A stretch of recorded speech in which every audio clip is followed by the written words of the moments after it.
Moi, c'est Mariem. J'ai grandi à Québec. J'ai vécu dans ces quartiers. Je pensais avoir tout vu, tout essayé, mais la région continue sans cesse de me surprendre.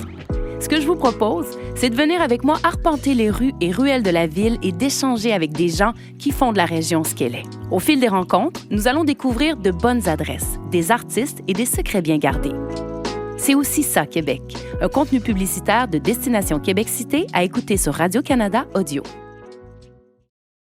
Voici un segment d'émission d'ici Musique. Pour ne rien manquer, rendez-vous sur Radio-Canada Audio pour écouter vos émissions de radio préférées en direct ou en rattrapage. Culture Pop. Culture Pop avec Malia Kunku. Salut Malia. Salut Catherine. Hey, beau sujet aujourd'hui. Il y a plusieurs auditeurs qui m'ont écrit pour me dire que ça les interpellait beaucoup. C'est vrai que c'est un sujet fort intéressant. On va se demander ce matin pourquoi la critique musicale est si mal aimée en ce moment. C'est vrai que la critique musicale a toujours suscité beaucoup de controverses, de débats, de discussions. Oui. Mais en ce moment, ça va pas très bien. Et les artistes réagissent très mal, que ce soit Drake ou Billie Eilish. Il y a eu des réactions assez vives. Oui, exactement. Puis, déjà, quand on dit critique musicale, on ne parle pas de critique, on parle de journalistes qui sont spécialisés ou alors juste de mélomanes, d'amoureux de la musique, qui mettent vraiment leurs connaissances à profit, puis leur plume aussi, parce que c'est beau Bien aussi sûr. à lire, à consommer, pour analyser et puis juger de la qualité d'un album. Ouais. Et en fait, comme tu viens de le dire, les gens ont de moins en moins de tolérance envers cet exercice. Le public comme les artistes. Exactement. Puis les artistes, moi, je pense notamment à Finneas, qui est le frère et puis aussi le collaborateur musical de la chanteuse Billie Eilish. En fait, le média musical Pitchfork a attribué au dernier album de Billie Eilish, qui est Hit Me Hard and Soft. J'espère que j'ai bien fait l'accent anglais. Cet album-là a eu un 6,8 sur 10. Bon. Ma foi, c'est... Ouais.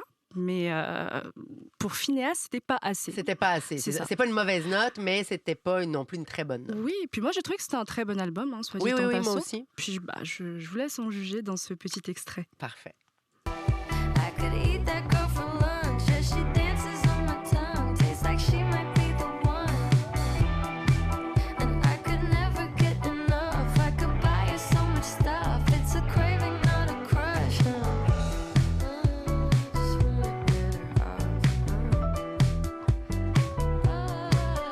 Un excellent album, selon moi. J'aurais donné plus que 6,8 sur 10 à l'album de Billie Eilish. Oui, mais Finneas aussi était du même avis. Puis il s'est confié à un fan sur TikTok. Je le cite, il a dit « Il n'y a rien de cool à écrire une critique positive d'un album que tout le monde aime. Il fallait forcément que Pitchfork ait un angle de vue. » Puis il a aussi pris comme exemple l'album de Born to Die de Lana Del Rey, qui est classique, et auquel Pitchfork a donné un 5,5. Et il faut dire que Pitchfork, de temps en temps, ajuste les notes. Pitchfork le fait souvent. Des années plus tard, ils peuvent augmenter ou baisser des notes. Oui, ils le font régulièrement. Bon, la transition est toute faite parce qu'il faut aussi expliquer qu'est-ce que c'est Pitchfork. Pour moi, je trouve je pense que pour nous deux, ils font la pluie et le beau temps tout simplement en termes de critique musicale. Ils sont connus pour être quand même assez sévères, puis ils sont connus pour avoir vraiment une façon d'écrire qui est très chirurgicale. Oui. Mais c'est quand même un média qui permet de découvrir énormément de musique. Totalement. Puis c'est un média qui est respecté, qui est légitime. Très riche. Ils ont vraiment une vaste connaissance.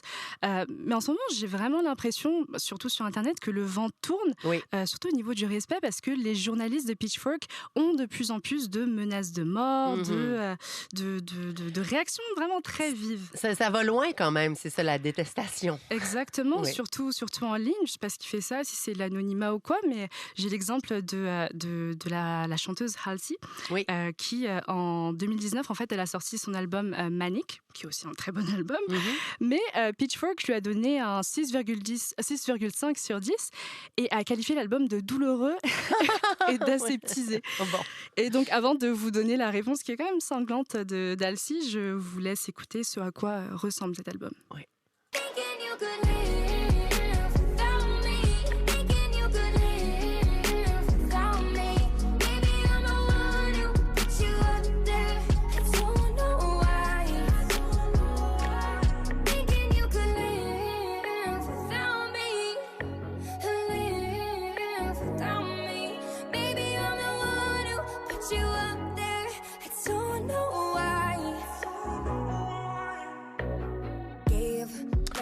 Un extrait de Halsey. Donc, c'est bon. Oui, c'est vrai que c'est bon. Mais clairement, c'est ça, c'était pas tout à fait assez pour Pitchfork.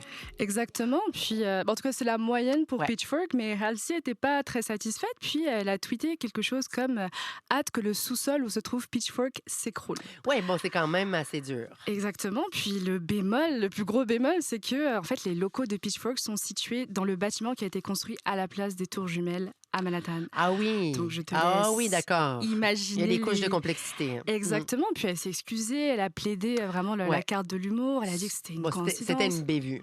C'était une bévue, mais en fait, les lignes sont tellement brouillées parce qu'il y a de plus en plus d'attaques et d'intimidation envers les critiques musicales que on ne sait plus où est l'humour et où commence la violence finalement. Parce qu'on a un Drake qui envoie un message sur Instagram au youtubeur américain Anthony Fantano, qui est aussi un grand nom de la critique musicale, en lui disant « Ton existence est un léger 1 sur 10 et je ne te donne 1 que parce que tu es en vie. » Oh là là. Et ça, il lui a... Ouch. C'est ça, ouch. Et il lui a envoyé ça juste parce que Anthony Fantano a donné une note basse à son album. Puis on a aussi des journalistes qui cachent leur nom au moment d'analyser des albums de super vedettes. Dedans, je vais mettre Taylor Swift, bien sûr. Je vais mettre aussi le groupe de K-pop BTS. Parce qu'ils savent que si leur nom n'est pas caché, eh ben, ce sera des semaines et des semaines de harcèlement pour eux, mais aussi pour leur famille. Ça va loin quand même.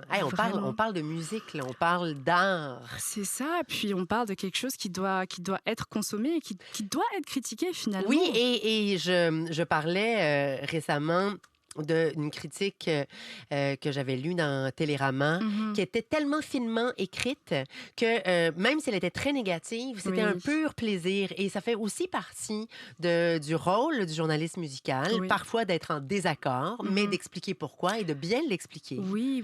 Puis en fait, tout ça, toutes ces réactions vives, ça dénote d'un manque de connaissance finalement de l'essence de ce qu'est la critique musicale, de ce qu'est ce métier, parce que c'est un métier, comme tu viens de l'expliquer, c'est de l'expertise qui fait que même si... C'est négatif, c'est quand même éclairant. Oui, et puis il y a des connaissances musicales qui font que l'argumentaire est bien fait, et puis même si tu n'es pas du même avis, tu te dis « Oh, bon, ça peut se tenir. » Et en fait, on oublie aussi que le métier d'artiste, c'est aussi livrer son art au monde, puis se dire, bon, peut-être que certains vont le comprendre, peut-être que certains ne vont pas le comprendre, vont pas l'accepter, mais peut-être qu'au milieu de tout ça, il y aura aussi des éloges qui vont nous surprendre.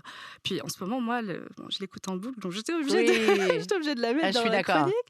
Mais je pense que c'est ce que vit actuellement la chanteuse britannique Charli XCX, parce qu'elle a eu des années de flottement, puis elle est très honnête, donc elle documentait sur Twitter, sur X, pardon, Elon Musk, vraiment ses aléas avec l'industrie musicale. Elle a tout essayé. Puis finalement, je pense qu'avec ce dernier album, Brat, elle s'est juste dit, hop, je fais ce que je veux. Et 8,6 sur 10 sur Pitchfork. Tattoos on leather tan skin, Jesus Christ on a plastic sign. All in love again and again, winding roads through manual drive. Bad tattoos on leather tan skin, Jesus Christ on a plastic sign. All in love again and again, winding roads through manual drive. Early nights in white sheets of lace curtains, Capri in the distance, in a place that can make you change. All in love again and again, early nights in white sheets of lace curtains, Capri in the distance, in a place that can make you change. All in love, everything is romantic.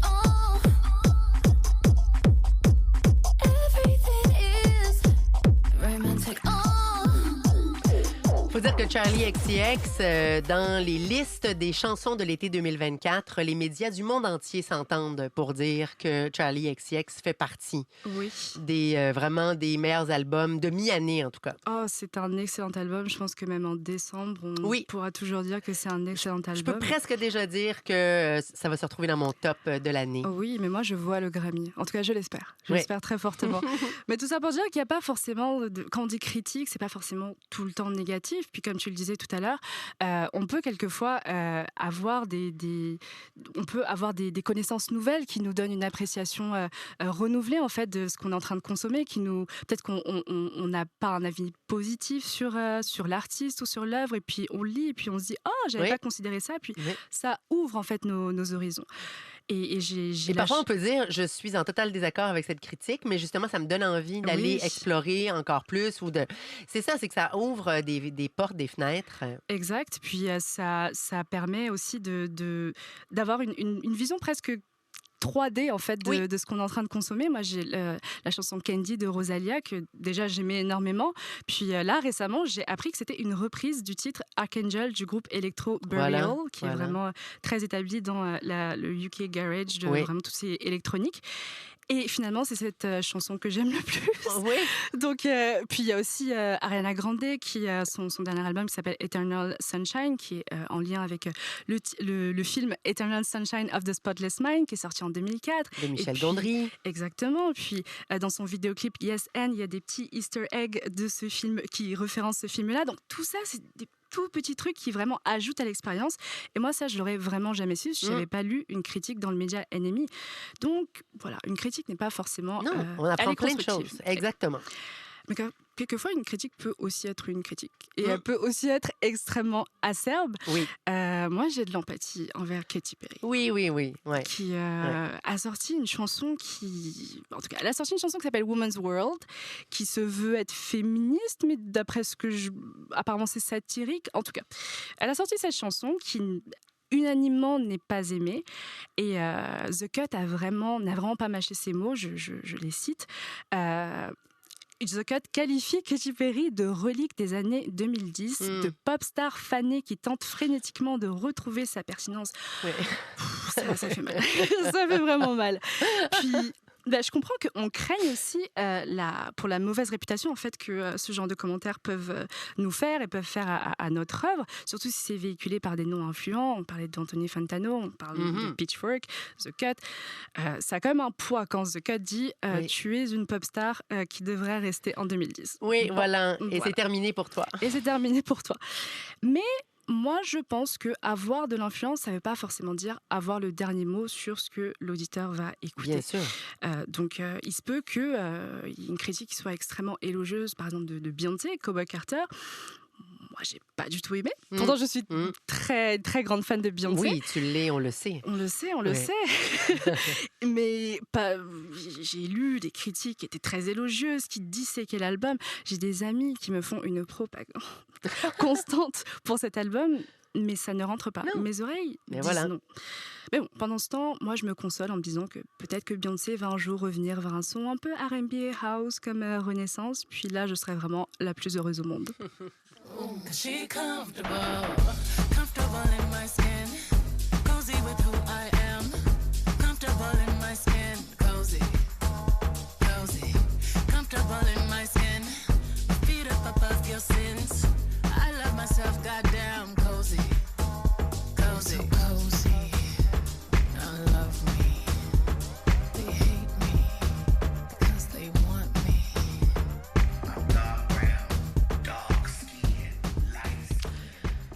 Donc, tu ne pensais pas ne pas aimer un album de Beyoncé, Malia, mais c'est arrivé. Mais c'est arrivé, puis c'est pas pour autant que j'ai rayé Beyoncé de ma bibliothèque musicale. Mais non. Je me dis juste que c'est une ère qui n'est pas pour moi, et puis dans tous les cas, j'ai toute une discographie pour pallier ce petit hic. Et donc, c'est aussi pour ça que, en fait, quand un artiste s'énerve après une critique, par crainte justement qu'elle souille son image, qu'elle souille l'image de l'album, je peux pas, je comprends, j'ai de l'empathie, mais je peux pas non plus m'empêcher d'y voir un peu une sorte d'infantilisation en fait, et des lecteurs et des fans. Oui. Parce que il faut pas prendre les gens pour des cons. Exactement. Puis il faut pas aussi les prendre pour des personnes influençables, et puis surtout influençables au point de se laisser convaincre par n'importe quelle personne qui écrirait un tout petit peu bien et qui dirait que tel et tel album respirait la médiocrité. En fait, on a tous notre sens critique. Puis il faut pas aussi penser que des fans, ou des personnes qui sont loyales, vont partir juste parce qu'un album ne fait pas leur affaire. Moi, Lorde, par exemple, avec Solar Power, je n'ai rien aimé aussi de cet album, mais Lorde, je ne... Mais Lorde avec Charlie XCX, justement, récemment, quelle beauté. Quelle beauté, de toute beauté. Et en fait, il ne faut pas aussi oublier qu'une critique musicale, finalement, c'est juste une information comme une autre. C'est juste une opinion comme une autre. Et si on la croit capable de dicter tous nos goûts, tout ce qu'on met sur Spotify, sur Apple Music, etc., sur Deezer, je trouve qu'on lui donne plus de pouvoir sur nous qu'elle en a réellement, finalement. Exactement. Et puis, ce que je trouve aussi intéressant, c'est tout à l'heure tu parlais de revisiter Pitchfork qui revisite ses critiques. Ses notes, oui. Et puis qui ajuste ses notes.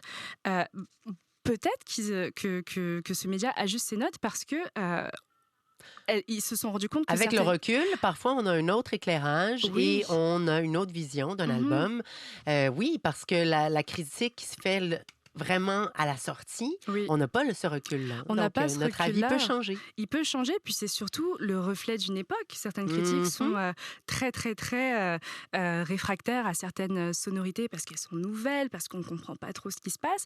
Puis les années passent et d'un seul coup, les gens se disent « Ah, mais ça, c'était du génie. Cette personne était une visionnaire. » Puis ça finit par définir en fait le paysage musical du futur. Puis là, je ne peux pas ne pas citer l'album 808 and Heartbreak de Kanye West, qui vraiment Kanye West est venu en 2008 et a dit de gré ou de force, vous allez aimer l'autotune. Donc, l'autotune de base, c'est une sorte de petit module qui permet très secrètement, très discrètement d'ajuster le pitch de la voix. Et parfois, c'est pas secret du tout.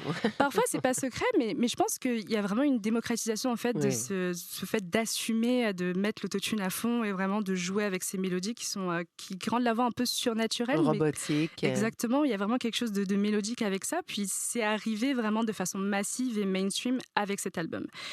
Après, est-ce que cette découverte a plu à tout le monde ? Non. Je me souviens même que le rappeur Jay-Z, qui était pourtant ami avec Kanye West, il a sorti une chanson qui s'appelle « Mort à l'autotune ». Ah oui, d'accord. En réponse. Exactement, donc ça veut bien dire ce que ça veut dire. Et puis ça situe bien en fait sa position à ce moment donné par rapport à l'autotune. Je serais même très curieuse de savoir cette position en 2024. Parce que aujourd'hui, quand on regarde... Mais oui, l'autotune est partout. Mais oui, l'autotune est partout. Puis ça a permis aussi à des genres de se développer, la pop, le DM, mais aussi à d'autres genres de juste se créer l'hyperpop, le SoundCloud rap. Je pense qu'il n'y aurait pas d'autotune, il n'y aurait pas eu de... Donc, c'est ça. Si les critiques ont été parfois négatives à l'époque, elles le seraient peut-être moins aujourd'hui. Mais moi, je dois dire que j'ai aimé cet album dès le début. Oui. Ah, bon, tu étais visionnaire alors. Mais merci. Merci, je le prends. Merci pour ce paysage, ce regard sur la carrière de journaliste musical et l'impact que ça a, les relations négatives que ça peut engendrer. D'ailleurs, notre collègue Olivier Robillard-Lavaux a été très longtemps critique musical. Il l'a vécu. Un beau métier. Oui. Il veut se prononcer. Moi, je pense pas d'aimer l'autotune. OK, parfait. Bon, ça m'étonne pas du tout de toi. Ce sera le mot de la fin. Donc, on va aller écouter Love Lockdown, une chanson que j'adore de Kanye West. Oui. Merci beaucoup, Malia Kunku. Merci à toi, Catherine. Vous aimez ce que vous entendez? Rendez-vous sur Radio-Canada Audio pour en découvrir encore plus. Nouveautés et exclusivités, balados, radio et musique. Téléchargez l'application pour écouter les meilleurs contenus audio signés Radio-Canada. Moi, c'est Mariem. J'ai grandi à Québec. J'ai vécu dans ces quartiers. Je pensais avoir tout vu, tout essayé, mais la région continue sans cesse de me surprendre. Ce que je vous propose, c'est de venir avec moi arpenter les rues et ruelles de la ville et d'échanger avec des gens qui font de la région ce qu'elle est. Au fil des rencontres, nous allons découvrir de bonnes adresses, des artistes et des secrets bien gardés. C'est aussi ça, Québec, un contenu publicitaire de Destination Québec Cité à écouter sur Radio-Canada Audio.